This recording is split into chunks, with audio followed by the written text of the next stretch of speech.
മുന്നൂരിൽ 3 മണൽ തോണികൾ ഒരുമിച്ച് പോലീസ് പിടികൂടിയപ്പോൾ കണ്ടുനിന്നവരുടെ മുഖത്ത് പരിഹാസം. തോണി പോലീസിന് കരയ്ക്കെത്തിക്കാനാവില്ലെന്നായിരുന്നു പലരുടെയും ഭാവം. എന്നാൽ 3 തോണിയും കൂട്ടിക്കെട്ടി മാവൂർ പ്രിൻസിപ്പൽ എസ്.ഐ. കെ സിദ്ദിഖ് അനായാസം തുഴഞ്ഞ് കരക്കെത്തിയപ്പോൾ ആളുകൾ അടക്കം പറഞ്ഞു, ഇതാണ് പോലീസ്.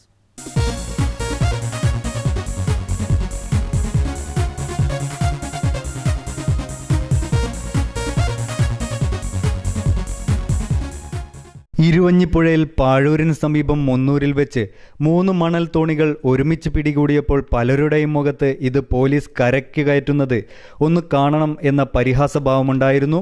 കാരണം മുന്നൂരിൽ നിന്നും പിടിച്ചെടുത്ത തോണികൾ കരയ്ക്കെത്തിക്കണമെങ്കിൽ 2 കിലോമീറ്ററിലേറെ ദൂരത്തുള്ള കൂളിമാട് കടവിലെത്തിക്കണം.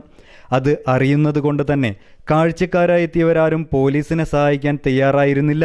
അതിനിടയിൽ ഫറോക്കിൽ ചാലിയാർ പുഴയോരവാസിയും തോണിത്തുഴച്ചിൽ വിദഗ്ധനുമായ മാവൂർ എസ്.ഐ. കെ സിദ്ദിഖ് തന്നെ 3 തോണികൾ പരസ്പരം കൂട്ടിക്കെട്ടി തുഴയാൻ രംഗത്തിറങ്ങി.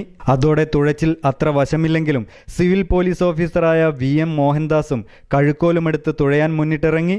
ഒഴുക്കില്ലാതെ കിടക്കുന്ന ഇരുവഞ്ഞിപ്പുഴയുടെ ജലനിരപ്പിലൂടെ പതിയെ പതിയെ തുഴഞ്ഞു നീങ്ങിയ തോണികൾ 2 മണിക്കൂറോളം നീണ്ട കഠിന പരിശ്രമത്തിലാണ് ഇരുവരും ചേർന്ന് കൂളിമാട് കടവിലെത്തിച്ചത്.